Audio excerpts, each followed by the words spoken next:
लोकसभा अध्यक्ष ओम बिरला ने देश के विकास में महिलाओं के योगदान को अहम बताते हुए कहा कि लोकतंत्र हमारी विरासत है। उन्होंने कहा, हमारा उद्देश्य अनुसूचित जनजातियों की महिलाओं जनप्रतिनिधियों को सशक्त बनाना है। सोमवार को संविधान संसद के केंद्रीय कक्ष में आयोजित पंचायत से संसद 2.0 कार्यक्रम को संबोधित किया। लोकसभा अध्यक्ष ओम बिरला ने कहा कि आजादी की लड़ाई की पहली शुरुआत 1857 में झांसी की रानी ने की थी। इस आजादी के आंदोलन के संघर्ष में महिलाओं का बहुत बड़ा योगदान रहा। उन्होंने कहा कि सामाजिक, राजनीतिक, विज्ञान, प्रौद्योगिकी और अंतरिक्ष सभी क्षेत्रों में महिलाओं की अहम भूमिका दिखाई देती है।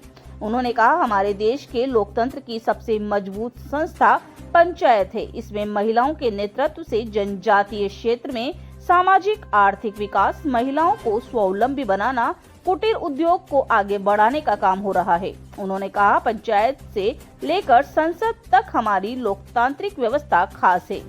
दुनिया के अंदर भीतर ही एकमात्र भारत ऐसा देश है जहां पंचायत में भी लोकतंत्र है और देश में सबसे बड़ी संस्था के रूप में संसद में भी लोकतंत्र है। इसीलिए हम कहते हैं कि लोकतंत्र हमारी विरासत है। लोकतंत्र हमारी प्राचीन सभ्यता है।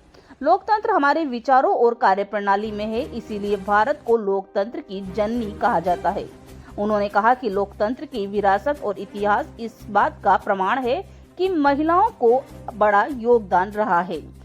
भगवान बिरसा मुंडा की 150वीं जयंती के उपलक्ष्य में आयोजित इस कार्यक्रम में ओम बिरला ने भगवान बिरसा मुंडा को याद करते हुए कहा कि 150 वर्ष पूर्व बिरसा मुंडा ने देश के लिए आजादी और जनजाति क्षेत्र के लिए संघर्ष किया था।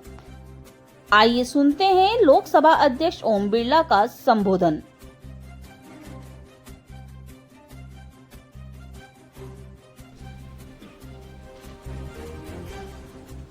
हम भारत के लोग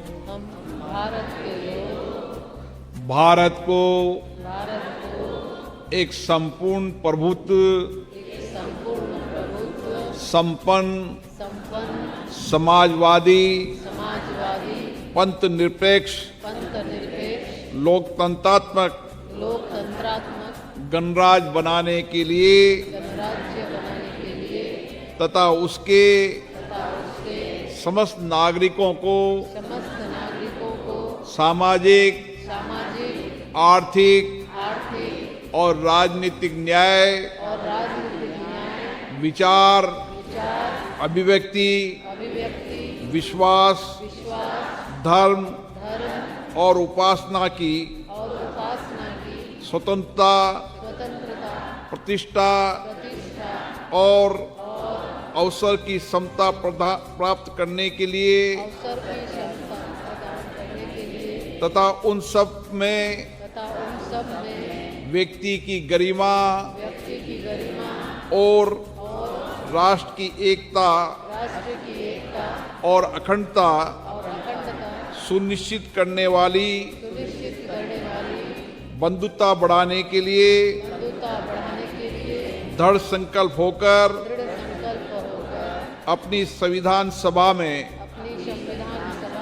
आज तारीख 26 नवंबर 1949 इसी मिति मार्गशीर्ष शुक्ला सप्तमी संवत 2006 विक्रमी को एतव द्वारा इस संविधान को अंगीकृत, अधिनियमित और आत्मार्पित करते हैं।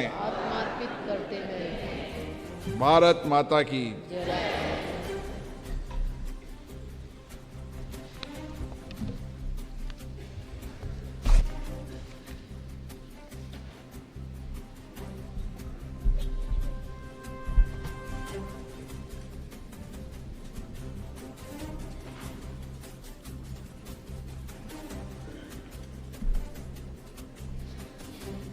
संविधान सदन में आज 20 राज्यों और केंद्र शासित प्रदेश की सभी पंचायत राज की प्रतिनिधिगण, जनजाति क्षेत्र की महिलाओं को मैं इस संविधान सदन में हार्दिक अभिनंदन करता हूं, स्वागत करता हूं। ये संविधान सभा ऐतिहासिक भी है और गरिमापूर्ण भी है। इसी सदन में हमने आजादी प्राप्त की, हमने सत्ता का स्थानांतरण इसी सदन में हुआ। इसी सदन में 75 वर्ष पहले व्यापक चर्चा, संवाद, सहमति असहमति, व्यापक मंथन के साथ संविधान बनाया। और इस संविधान सभा में यहां पर उस समय भी 15 महिलाओं ने इस संविधान बनाने में अपना योगदान दिया। आज इस विशिष्ट स्थान पर, जिसकी समृद्ध विरासत है, इतिहास है, जो हमारी लोकतांत्रिक प्रक्रियाओं को इसी सदन ने मजबूत किया है, आप सब यहां पर आई हैं। और विशेष रूप से आज महिला बाल विकास विभाग की मंत्री श्रीमती अन्नपूर्णा देवी जी, इसी विभाग की राज्य मंत्री सावित्री ठाकुर जी, और जिन्होंने महिला आयोग के अध्यक्ष बनने के बाद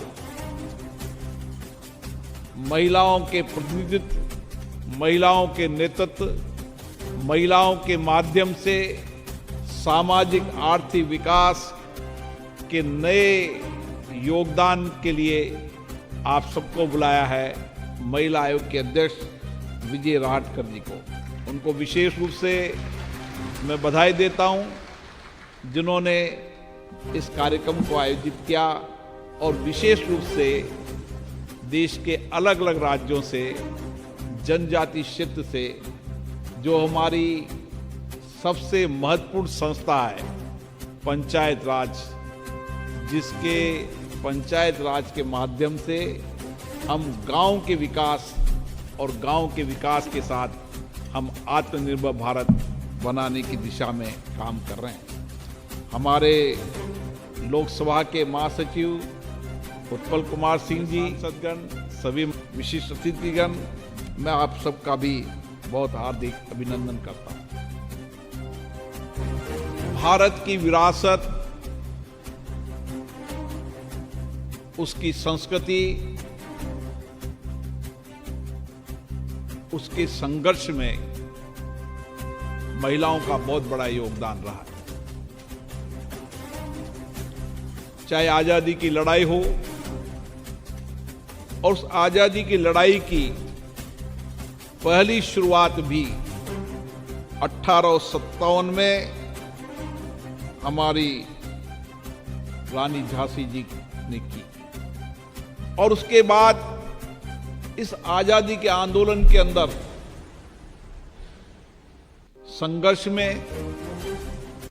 संघर्ष करने वाले स्वतंत्रता सेनानियों के पीछे भी महिलाओं का बहुत बड़ा योगदान रहा है। हमारे सामाजिक क्षेत्र हो, चाहे राजनीति क्षेत्र हो, चाहे विज्ञान का क्षेत्र हो, चाहे टेक्नोलॉजी का क्षेत्र हो, चाहे अंतरिक्ष का क्षेत्र हो, हर क्षेत्र के अंदर इस देश की महिलाओं ने इस देश के विकास में बहुत बड़ा योगदान दिया है। और आज मुझे खुशी है कि जनजाति क्षेत्र से हमारी लोकतंत्र की सबसे महत्वपूर्ण संस्था पंचायत राज के अंदर आपके नेतृत्व से उन जनजाति क्षेत्र के अंदर सामाजिक आर्थिक विकास, महिलाओं को स्वावलंबन बनाना, ग्रामीण कुटीर उद्योग को बढ़ाना, उस सब में भी आपका बहुत बड़ा योगदान है। और इसीलिए पंचायत से लेकर संसद तक हमारी लोकतांत्रिक व्यवस्था एक विशिष्ट है। दुनिया के अंदर भारत ही एक ऐसा लोकतंत्र देश है जहां पर पंचायत में भी लोकतंत्र है और देश में सबसे बड़ी संस्था के रूप में संसद में भी लोकतंत्र। इसीलिए हम कहते हैं कि लोकतंत्र हमारी विरासत है, लोकतंत्र हमारी प्राचीन सभ्यता है, लोकतंत्र हमारे विचारों में, लोकतंत्र हमारे कार्यप्रणाली में का। इसीलिए भारत को लोकतंत्र की जननी कहा जाता है। और उस लोकतंत्र की जननी के अंदर भी जब लोकतंत्र की विरासत, यहाँ के इतिहास को देखते हैं तो उस समय भी उस लोकतंत्र में महिलाओं का बड़ा योगदान होता था और उस लोकतांत्रिक परंपराओं को श्रेष्ठता आगे बढ़ाने में भी उस समय भी महिलाओं का बहुत बड़ा योगदान रहा है। और आप तो विशेष रूप से जनजाति क्षेत्र से आ रही हैं और जनजाति क्षेत्र के अंदर 150 वर्ष पूर्व इस देश के अंदर ऐसा व्यक्तित्व रहा जिसने जनजाति क्षेत्र के लिए संघर्ष किया, आजादी के लिए संघर्ष किया। और उस समय भगवान बिरसा मुंडा ने जंगल और जमीन के लिए संघर्ष किया, जनजाति क्षेत्र के आत्मसम्मान के लिए संघर्ष किया। और इसीलिए बिरसा मुंडा का जीवन हम सबको प्रेरणा देता है। और इस संविधान सदन में जितने आप महापुरुष देख रहे हैं, उन महापुरुषों का आजादी के समय भी योगदान रहा और आजादी के बाद देश के निर्माण में भी बहुत बड़ा योगदान रहा। और इसीलिए आजादी और आजादी के बाद विशेष रूप से महिलाओं का भी बहुत बड़ा योगदान रहा। इसलिए आप पर बहुत बड़ी जिम्मेदारी है। हम जब आजादी के 75 वर्ष के इस अमृत महोत्सव में चल रहे हैं तो विशेष रूप से इस देश के अंदर, इस देश के लोकतंत्र को बढ़ाने में, इस देश के सामाजिक आर्थिक जीवन परिवर्तन करने में आपका बहुत बड़ा योगदान। और इसीलिए भारत के अंदर सभी लोकतांत्रिक संस्थाएं, विशेष रूप से पंचायत राज, नगरीय क्षेत्रों के अंदर 33% आरक्षण के माध्यम से महिलाओं का नया व्यक्तित्व विकास हुआ है। कई राज्यों के अंदर तो 50% से ज्यादा महिलाओं का आरक्षण है। लेकिन जितना आरक्षण है उससे ज्यादा महिलाएं पंचायत राज और नगरीय क्षेत्र में नेतृत्व कर रहे हैं। ये हमारे लोकतंत्र की ताकत है, ये महिलाओं की नेतृत्व की ताकत है। जहां पुरुष लड़ सकते हैं वहां भी महिला जनप्रतिनिधि ने लड़कर एक अच्छी शासन व्यवस्था कायम की। और मुझे खुशी है, मैं देखता हूं जिस गांव के अंदर भी महिला पंचायत की प्रतिनिधि होती है, नगर पालिका की प्रतिनिधि होती है, वो गांव की समस्याओं को समझती है, वो गांव की चुनौतियों को समझती है, वो शहर की समस्याओं को समझती, गांव और उनकी चुनौतियों को समझती है। इसलिए जो आपके जीवन में जो चुनौतियां हैं, जो कठिनाइयां हैं, उन कठिनाइयों को आप समझती हैं तो शासन करते समय उन कठिनाइयों चुनौतियों को कैसे सरल किया जा सकता है, ये आपका विचार रहता है और ये आपका लक्ष्य रहता है। और इसीलिए इस देश की लोकतांत्रिक व्यवस्था के अंदर जितना महिलाओं को आरक्षण मिलेगा, जितना महिला नेतृत्व आगे बढ़ेगी, उतनी ही हम इस देश की समस्याओं का समाधान कर पाएंगे, लोगों के जीवन के सामाजिक आर्थिक परिवर्तन। क्योंकि मैं भी जब गांव में जाता हूं तो गांव में जब जितने लोग मिलते हैं वो कोई समस्या से अवगत नहीं कराते, लेकिन जब महिलाएं मिलती है तो वो सारी समस्याओं से अवगत कराती है। और इसलिए क्योंकि उन समस्याओं और उन चुनौतियों से महिलाओं को लड़ना पड़ता है, उन आपदा संकट से उन महिलाओं को लड़ना पड़ता है।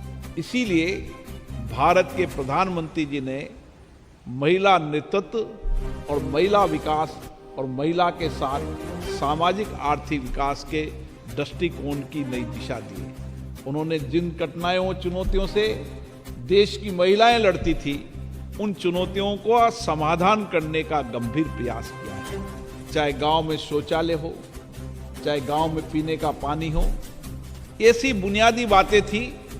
जब गांव में जाते थे शौचालय नहीं हुआ करते थे, पीने का पानी के लिए महिलाओं को दूर दराज तक, कई बार तो किलोमीटर तक पानी लाना पड़ता था। ये देश के पहले प्रधानमंत्री हैं जिनने महिलाओं की समस्याओं को समझा, उनकी चुनौतियों को समझा, उनकी आपदाओं को समझा। और आप तो विशेष रूप से जनजाति क्षेत्र से आती हैं और इसलिए जनजाति क्षेत्र के अंदर वर्षों से आपदा, संकट, संघर्षों से आप जूझ रहे हैं। आप जंगलों में रहते हैं, जंगल जमीन इसकी आपका संरक्षण करने में बहुत बड़ा योगदान। इस देश के अंदर जनजाति क्षेत्र में रहने वाले लोगों के कारण ही हमारे जंगल बचे हैं और हमारा स्वच्छ जल बचा है। और इसीलिए आप जिस क्षेत्र से नेतृत्व कर रहे हैं, आज पंचायत के आपने लोकतांत्रिक व्यवस्था को देखा, आप लोकसभा संसद की लोकतांत्रिक प्रक्रियाओं को समझेंगे। और अब समय आ गया है देश के अंदर, जब इस भारत के अंदर विधानसभा, लोकसभा के अंदर भी हमारी महिलाएं नेतृत्व करेंगी। लगातार महिलाओं का नेतृत्व राज्य की विधानसभा और लोकसभा में बढ़ रहा है, लेकिन अब समय आ गया है कि राज्य की नीतियों में, केंद्र की नीतियों में, पॉलिसीज के अंदर महिलाओं की कठिनाइयों, समस्याओं के समाधान के लिए महिला नेतृत्व करे और अपनी बात विधानसभा, लोकसभा जैसी संस्थाओं में रखे। मुझे आशा है जो भारत की संसद के नए भवन में सबसे पहला विधेयक नारी शक्ति वंदन अधिनियम लाया गया, इससे सरकार के दृष्टिकोण का पता चलता है कि किस तरीके से सरकार चाहती है कि महिलाएं नेतृत्व करें, महिलाएं हर क्षेत्र में आगे बढ़े। राजनीति नेतृत्व के रूप में हमारी लंबी विरासत रही है, आजादी की लड़ाई की विरासत, आजादी के बाद शासन करने की एक लंबी विरासत रही है।